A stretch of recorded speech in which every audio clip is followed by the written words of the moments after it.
नरेंद्र मोदी जी की विदेश यात्रा इस बार कितनी फेल हुई। उनके मित्र डोनाल्ड ट्रंप ने टैरिफ से लेकर के हथकड़ी बांधकर लोगों को भारत भेजा। इससे भारत का डंका बजा या फटा पता नहीं। मंदी वैश्विक तौर पर आने को दस्तक दे रही है। शेयर मार्केट धड़ाम हो गया है। रुपए की कीमत डॉलर की तुलना में अपने सबसे न्यूनतम स्तर पर पहुंच गई है। आपको पता नहीं है मणिपुर में राष्ट्रपति शासन क्यों लगाना पड़ा। प्रधानमंत्री जी मणिपुर जाएंगे कब, आपको पता नहीं है। लेकिन आपको यह जरूर पता होगा कि बागेश्वर धाम वाले बाबा ने बिहार चुनाव के पहले जाकर बिहार में बयान दे दिया कि अगर भारत हिंदू राष्ट्र बनेगा तो बिहार पहला प्रदेश होगा जो हिंदू प्रदेश बनेगा।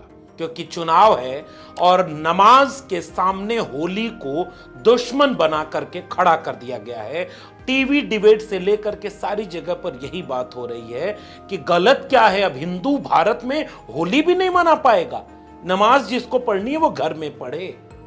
देश की टेलीविजन चैनल पर यही डिबेट हो रही है। लेकिन आपको इसी समय कुछ विवादित बयान देने वाले पुलिस अधिकारियों के बीच कुछ अच्छे बयान वाले पुलिस अधिकारियों की भी बात सुननी चाहिए, जो आखिर में आपको सुनाऊंगा। लेकिन आज इन बहसों के पीछे जो देश में असली खेल हो रहा है और जिस पर सदन में चर्चा हो रही है, उसे आपको साझा करना जरूरी समझता हूं। और 3-4 विषय हैं, जिसमें सबसे पहला विषय इस समय लोकसभा में बजट सत्र का एडिशनल सत्र चल रहा है। मतलब समझ रहे हैं कि बजट सत्र पार्ट 2 ये पहली बार हो रहा है। पहले बजट सत्र में पार्ट 1 हुआ करता था, उसी में सब बातचीत हो जाती थी। इस बार पार्ट 2 शुरू हुआ है। और शुरुआत में सबसे हंगामेदार सवाल क्या उठा पता है? वोटर लिस्ट का सवाल। और यह सवाल पूछा देश में नेता प्रतिपक्ष राहुल गांधी ने। सुनिए राहुल गांधी। ठीक है सर, आपने सही बात बोली कि वोटर लिस्ट क्या सरकार बनाती है। मैंने नहीं बोला। नहीं, आपने बोला क्या, और आपने सही बोला कि सरकार वोटर लिस्ट नहीं बनाती है। मगर पूरे देश में वोटर लिस्ट पर सवाल उठ रहे हैं। हर स्टेट में, हर ऑपोजिशन के स्टेट में और महाराष्ट्र में black and white voter list पे सवाल उठे हैं। तो पूरा ऑपोजिशन मिलकर सिर्फ ये बोले दीजिए, पूरा ऑपोजिशन सिर्फ मिलकर ये कह रहा है कि वोटर लिस्ट पे यहां पे एक डिस्कशन हो जाए। आप बनाते नहीं हो, इसको हम एक्सेप्ट कर रहे हैं, आप डिस्कशन तो कीजिए। इस सवाल पर चर्चा नहीं हुई। आपको भी कहां पता, मैं इसके सही होने की पुष्टि नहीं कर रहा हूं, लेकिन सोशल मीडिया पर एक लिस्ट वायरल हो रही है। इस लिस्ट को देखिए। चुनाव आयोग को इसका जवाब देना चाहिए, और चुनाव आयोग इसका जवाब नहीं देगा कि यह लिस्ट सही है या गलत है, जिसमें एक व्यक्ति के एक ही उम्र के कई बच्चे हैं और सब वोट दे रहे हैं। आप जोर से पूछेंगे तो चुनाव आयुक्त पुराने वाले अगर होते तो एक शायरी सुना देते।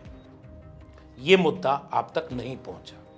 दूसरा मुद्दा शिक्षा से जुड़ा हुआ था, जिसे सबसे शानदार तरीके से 2 सांसदों ने राज्यसभा में उठाया। प्रोफेसर मनोज कुमार झा ने एनएफएस का सवाल उठाया, और सुनिए कि कितना शानदार तरीके से प्रोफेसर मनोज झा ने एकलव्य से जोड़ करके मिथक को, बहुजनों के हकमारी के सवाल को, विश्वविद्यालय के भीतर एनएफएस किए जाने के सवाल को, खासकर एससी, एसटी और ओबीसी के पदों को कैसे एनएफएस किया जा रहा है, जिस मुद्दे पर लगातार सवाल उठाए जाते हैं।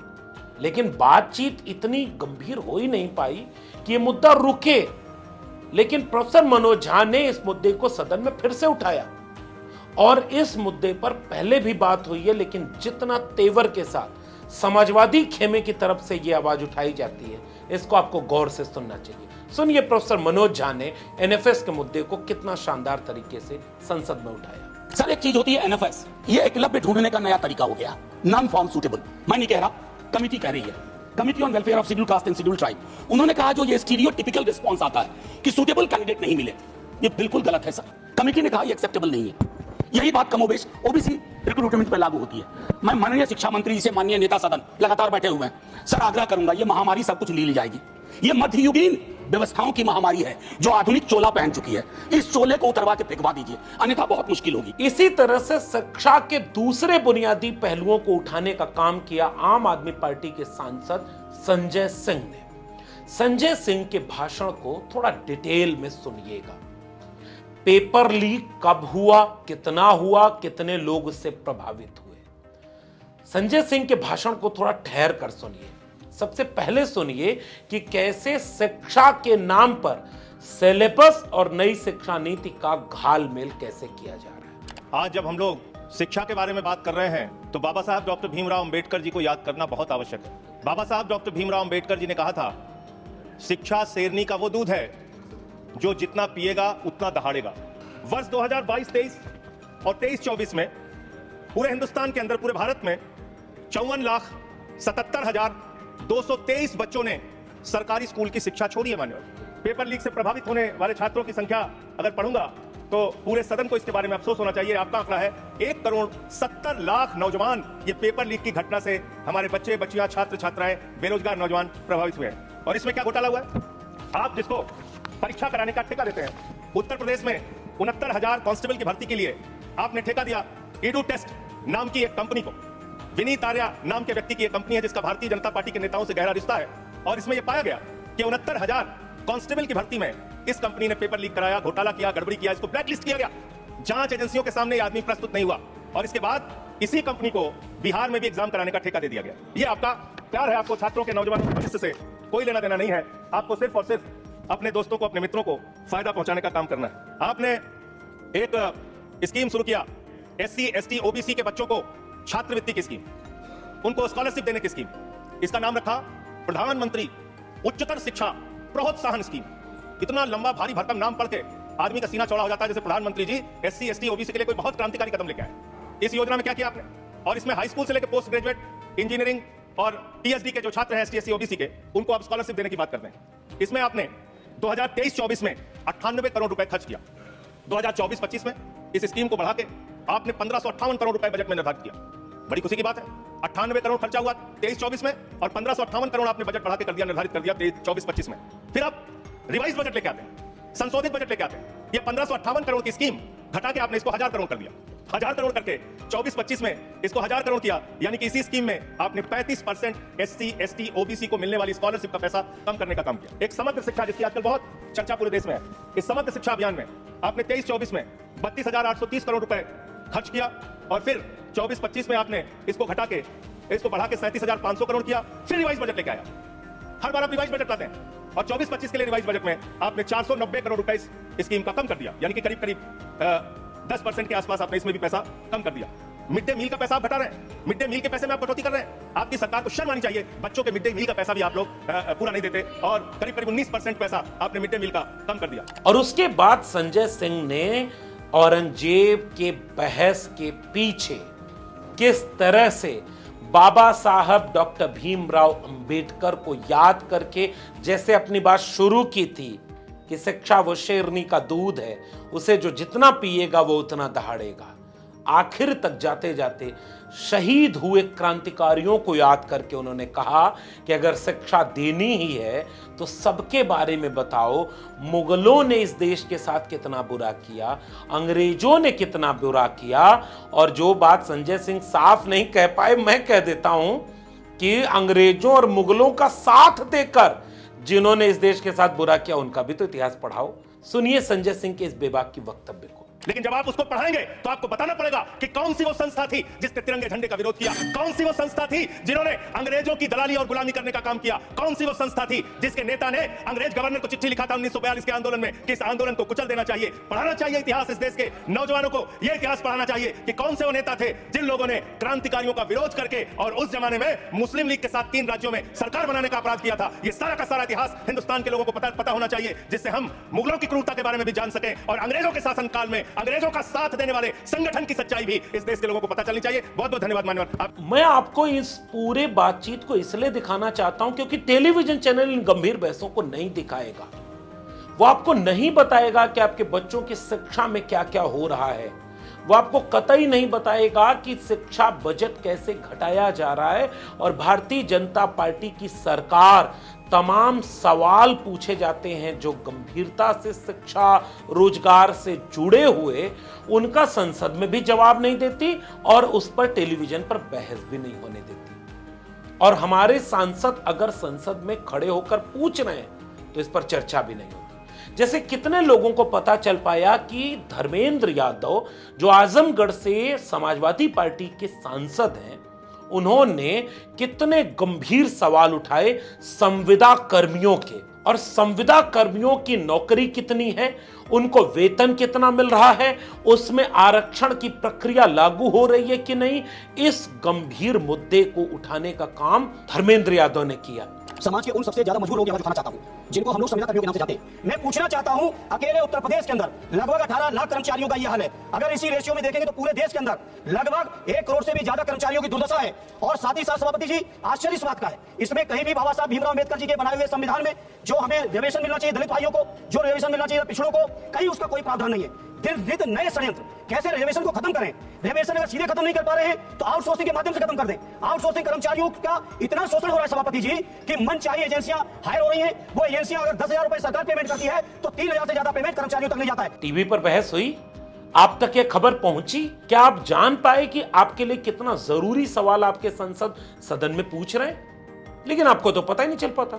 जैसे फिर से मैं आपको धर्मेंद्र यादव की ये वाली क्लिप भी दिखाता हूं जिसमें ओल्ड पेंशन स्कीम के मुद्दे को धर्मेंद्र यादव उठा रहे। इस पेंशन के माध्यम से कर्मचारियों के पूरे जीवन की कमाई और रिटायरमेंट के बाद उनके परिवारों का भविष्य आपके स्टॉक मार्केट में जा रहा है। स्टॉक मार्केट की स्थिति क्या है पूरा देश देख रहा है। सभापति जी, पूरे कर्मचारी चाहते हैं कि जो ओपीएस थी, पुरानी पेंशन स्कीम थी, वो पुरानी पेंशन स्कीम लागू हो। पुरानी पेंशन स्कीम ही एक ऐसा मात्र रास्ता है सभापति जी जो कि कर्मचारियों के परिवारों की सुरक्षा की गारंटी है। इसलिए हमारे राष्ट्रीय अध्यक्ष आदरणीय अखिलेश यादव जी ने अपने लगातार चुनावी घोषणा पत्र में कहा कि जब समाजवादियों को मौका मिलेगा, चाहे प्रांत में चाहे दिल्ली की सरकार में, हम पुरानी पेंशन स्कीम लागू करेंगे। इसलिए सभापति जी, मेरी आपसे मांग है, केंद्र सरकार से मांग है कि कर्मचारियों का शोषण बहुत महत्वपूर्ण विषय उठा। यानी पुरानी पेंशन लागू हो। और पुरानी पेंशन क्यों लागू होनी चाहिए? अटल बिहारी वाजपेयी की सरकार आई तो उन्होंने पुरानी पेंशन को बंद कर दिया। नरेंद्र मोदी की सरकार आई तो उन्होंने नौकरियों को ही सरकारी नहीं रहने दिया। मात्र थोड़ी सी सरकारी नौकरी बची है। अब पुरानी पेंशन की कौन बात करे, यहां नौकरी पर ही बनाई। लेकिन जो लोग पुरानी पेंशन की मांग को उठा रहे हैं उनको सदन में कोई उठा रहा है तो आपको पता ही नहीं चल पा रहा है। जैसे उत्तर प्रदेश में एक पत्रकार की हत्या हो गई और लखीमपुर खीरी के सांसद ने, आनंद भदौरिया ने, इस सवाल को संसद में उठाया। बीजेपी ने कोई जवाब नहीं दिया। मैं बड़े भारी मन से आपका ध्यान अपने लोकसभा क्षेत्र धौरारा की विधानसभा क्षेत्र मोहाली के एक नौजवान पत्रकार राघवेंद्र वाजपेयी की राष्ट्रीय राजमार्ग 24 हेमपुर स्थित दिन के 3 बजे दिन दहाड़े उस नौजवान पत्रकार की हत्या कर दी जाती है। जैसे महाबोधि मंदिर बौद्ध का है, ये सबका नहीं है, इसमें हिंदू पुजारी क्यों हैं? इस सवाल को चंद्रशेखर आजाद ने कितना शानदार तरीके से उठाया कि यह चीज क्यों आप छेड़खानी कर रहे हो, उनके भी तो आस्था का प्रश्न है। भारत एक धर्मनिरपेक्ष राष्ट्र है, लेकिन मैं ऐसा समझता हूं जिनकी सरकार है उन्हीं की बात होगी।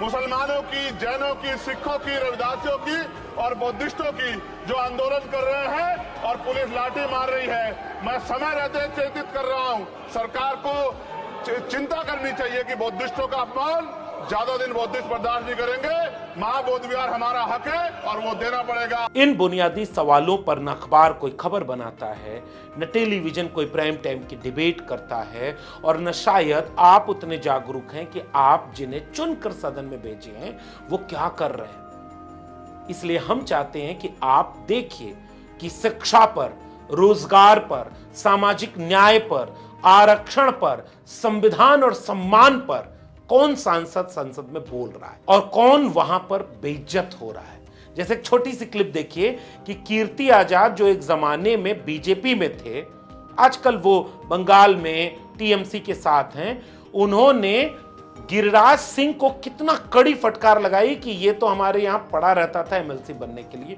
और आज अपमान करने के लिए बीच बीच में टोकते रहता है। मेरे घर में आके मेरे पास एमएलसी बनने के लिए बैठा करते थे 1999 ये बात है, ये पर्सनल है। ये मुझे बताएंगे, ये इनको बात करने के तरीका नहीं, इनको बात करने की तमीज नहीं। आपको दूसरी एक छोटी सी क्लिप देखिए कि भारतीय जनता पार्टी और प्रधानमंत्री नरेंद्र मोदी दोनों कहते हैं कि देश के हर गांव में बिजली पहुंच गई, लेकिन कंगना रनावत शेखावत हिमाचल प्रदेश की सांसद हैं, उन्होंने सरकार की खुद ही पोल खोल दी और ये अपील कर रही हैं कि उनके इलाके में बिजली नहीं पहुंची है, बिजली पहुंचाइए। मैं जो है हमारी पावर मिनिस्ट्री हो गई, जो हिमाचल प्रदेश इलेक्ट्रिसिटी बोर्ड हो गया, उनसे मैं ये बहुत ही विनम्र अनुग्रह करती हूँ कि वहाँ पे जल्दी जल्दी जो है 100% इलेक्ट्रिफिकेशन की जाएगी। इन एरियाज में पार्शियल इलेक्ट्रिफिकेशन है। ये सोचना होगा, लेकिन क्या है ना कि इस पर चर्चा ही नहीं होगी, क्योंकि चर्चा के लिए औरंगजेब बीच में आ जाता है। मैंने कई वीडियो औरंगजेब पर कर ली, लेकिन फिर सोचा कि अब इस पर बात नहीं करूंगा। लेकिन क्या करें, उत्तर प्रदेश की एक विधायक है, वो कह रही है कि हॉस्पिटल में अलग से मुसलमानों का वार्ड हो जाए, उनका इलाज अलग हो जाए। आपके चैनलों के माध्यम से मांग आज कर ही देती हूँ कि दिवाली के मौके पर जब मेडिकल कॉलेज बन रहा है तो एक अलग उन लोगों के लिए बना दी जाए, ताकि हम भी सुरक्षित रहें, अपने आप को सुरक्षित महसूस करें, ना जाने किस पे क्या चीज थुक थुका के हम लोग को मिल जाए, तो उस सब से भी हम लोग बच जाएंगे। अब आपको सोचना है कि आपके बच्चों का भविष्य, आपका भारत का भविष्य, इस देश का भविष्य किन मुद्दों में है। सोचिएगा जरूर, और सोचकर इस बात को ठहर कर सोचिएगा कि नफरत अगर हारेगी तभी ना मोहब्बत जीतेगी। एक पुलिस वाला कितने प्यार से पैगाम दे रहा है कि आप सब मोहब्बत से रहिएगा, होली को नमाज से मत लड़ाइएगा, और नमाज वाले होली के साथ उलझेंगे नहीं। इन दो पुलिस वालों के बयान के साथ आपको छोड़े जा रहा हूं, इस उम्मीद में कि नफरत हारे, सांप्रदायिकता खत्म हो, मोहब्बत जीते, ताकि हम बराबरी से, सम्मान से मिल करके एक खूबसूरत दुनिया बनाएं। देखिए, त्योहारों का समय खुशियों का होता है, और साथ ही साथ अपनी जिम्मेदारी समझना भी बहुत महत्वपूर्ण है। ये त्योहार में कोई भी हम ऐसा कार्य ना करें जिसे किसी दूसरे को समस्या हो या परेशानी हो, और खुशियां बांटें और एक दूसरे के साथ मिलकर ये त्योहार मनाएं। मिल करके मनाना है, मिल करके मनाना है। और मान लीजिए खुदा ना खास्ता कोई एक घटना होती भी है, तो आप सभी लोग यहाँ पर समझदार नागरिक हैं। कोई अगर किसी छोटी बात को लेकर के विवाद हो जा रहा है, गाड़ी टकरा गई या रंग डल गया या कोई थोड़ी सी हल्ला हो गया ज्यादा, कोई भी विवाद होता है तो हमें उसको सुलझाना है। सब हमारे भाई लोग हैं यहाँ पर, हमें उनको सुलझाना है ताकि किसी भी प्रकार का ऐसा घटनाक्रम बढ़े ना, हमारा क्षेत्र का नाम खराब ना हो। हमारा वादा है, हमारे क्षेत्र से कभी कुछ नहीं होगा। आपको ये बातचीत कैसी लगी नीचे कमेंट बॉक्स में जरूर बताइएगा। अगर ये वीडियो पसंद आई हो तो डॉक्टर लक्ष्मण यादव के चैनल को सब्सक्राइब करना मत भूलिए, बेल आइकॉन दबाइए और ज्वाइन करिए ताकि हमें हिम्मत और हौसला मिले। अगर आप इस वीडियो को ट्विटर यानी एक्स या फेसबुक पर देख रहे हैं तो फॉलो करना मत भूलिए। फिर मिलेंगे ऐसे ही किसी जरूरी सवाल के साथ जिसे आपको जानना जरूरी है। तब तक के लिए बहुत बहुत धन्यवाद।